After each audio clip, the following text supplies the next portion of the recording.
Bismillahirrahmanirrahim. Qala al-musannifu rahimahullah wa nafa'ana bihi wa bi ulumihi fid dharain. Wa maqalatu sadisatu jeung ari maqalah nomor kagenep eta an Ali radhiyallahu anhu ti Sayyidina Ali radhiyallahu anhu wa karrama wajhahu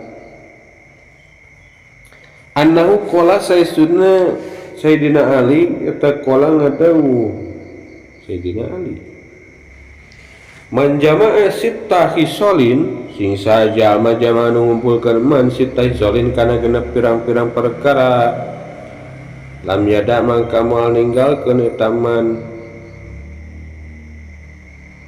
ay lam yatruk tegasna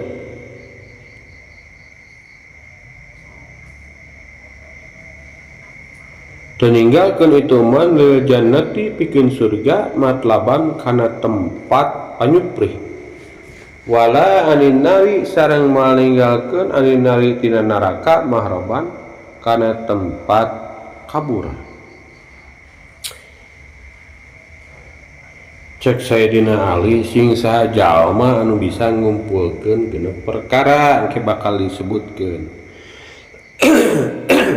surga moal ninggalkeun naraka teu kudu dijauhan dina hati ketika jalma bisa ngumpulkeun genep perkara ieu surga bakal aya nu ngadeukeutan neraka bakal ngajauh teu kudu dikasieun aya hadis sita tu tegasna ari ieu nu genep teh eta mafatihul jannati pirang-pirang kunci surga wa maghalikun nari sareng pirang-pirang gembok neraka.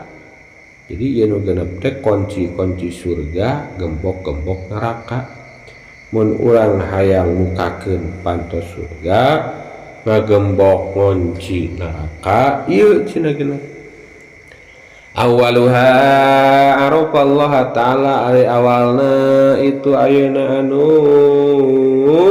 sitah teh eta arafallah ta'ala arafa marifat itu man Allah ta'ala ka Allah ta'ala kahiji nyaeta marifat ka Allah jalma marifat ka Allah mah surga ting maruka neraka ting narutup kerja marifatna marifat teh naon anu wawu uninga ka Allah bianahu kalawan saesuna Allah eta khaliquhu anu ngadamal itu man warozikuhu sareng zat anu ngarizkian itu man wa muhyihi sareng anu ngahirupan itu man wa mumituhu sareng nu ngamotan itu man marifat teh urang apal yen Allah teh nu ngadamal urang Allah nu ngarizkian urang Allah nu ngahirupan urang Allah anu ngamotan urang eta ngaranna marifat.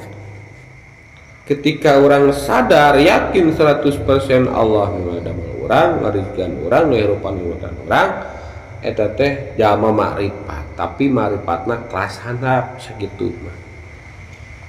Ari marifat kelas luhur mah emang anu unina ka Gusti Allah, anu geus wusul ilallah.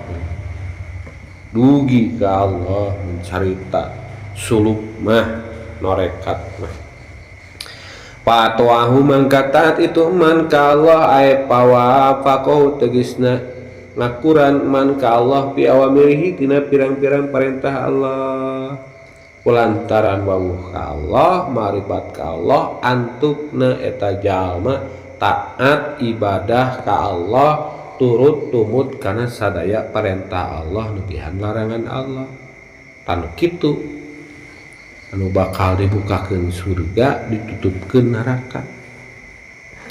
Kaduana wa arofa syaitona eta jalma man teh arofa uninga asyaitona ka si setan bi anahu kawan saesuna setan eta adubuhu musuhna itu man Wa'asahu man ka ngamaksiatan man ka setan aya khalafa tegasna nyulayan man amrohu kana parentahna setan.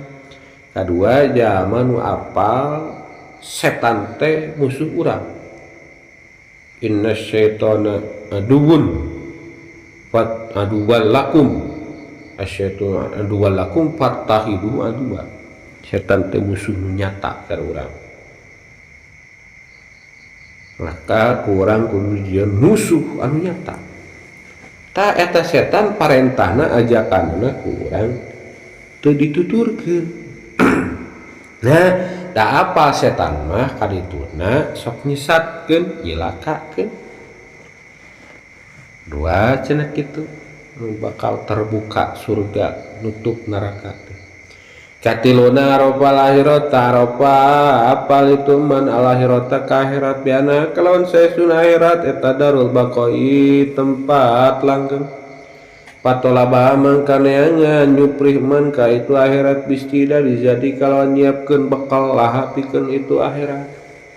Katiluna jalma anu apal yen akhirat teh tempat anu langgeng kholidina fiha.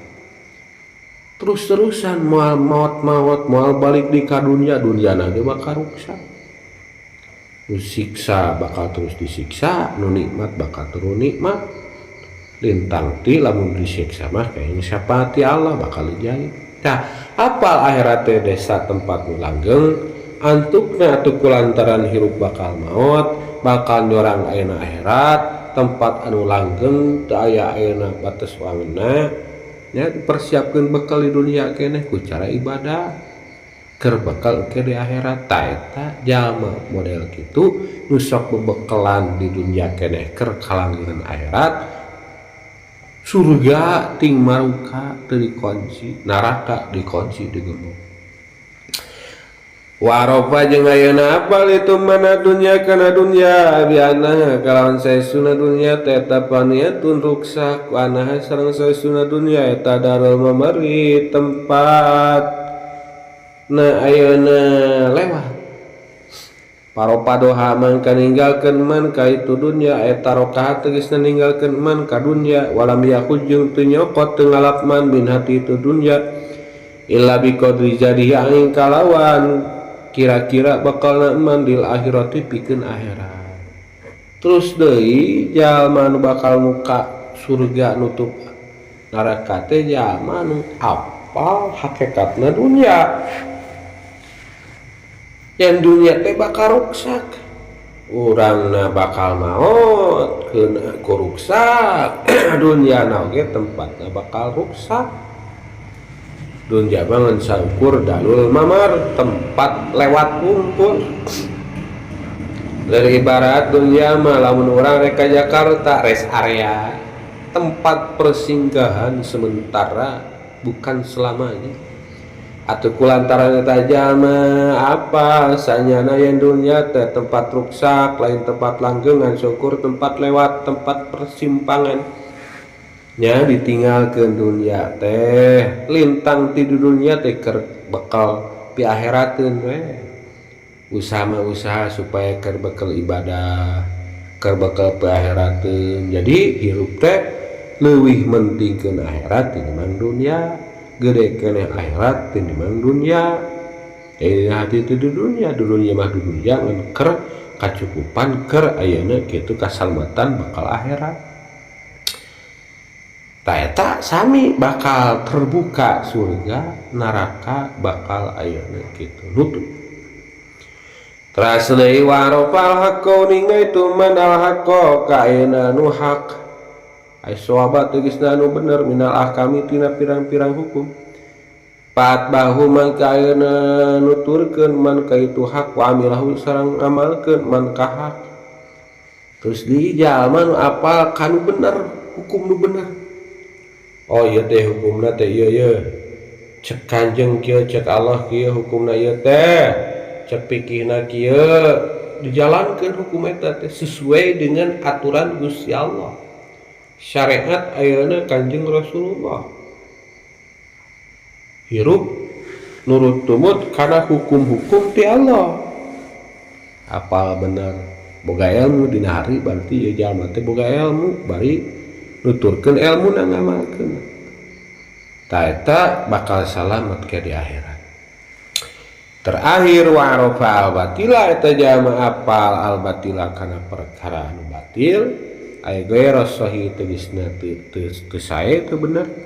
Pajtanabahu mangka nabihan man ka itu batil walam ya'malhu sareng teu ngamalkeun man ka itu batil. Terakhir jauh apa kanu batil musalah itu bener teu ceureuh apal ieu teh haram ieu teh apal ieu teh Allah teh teu meunang cek Allah teh ieu teh Allah matak bendung ieu teh matak aya kitu nyilakakeun ieu teh kanjeng ngalarang baik itu pagawean baik itu ucapan baik itu ayeuna patekadan baik itu ayeuna usaha baik itu kadaharan ketika ayeuna batil teu akur jeung aturan Allah dijauhan tah eta jalma anu bakal muka surga bakal muka da boga kuncina teh neraka bakal nutup matak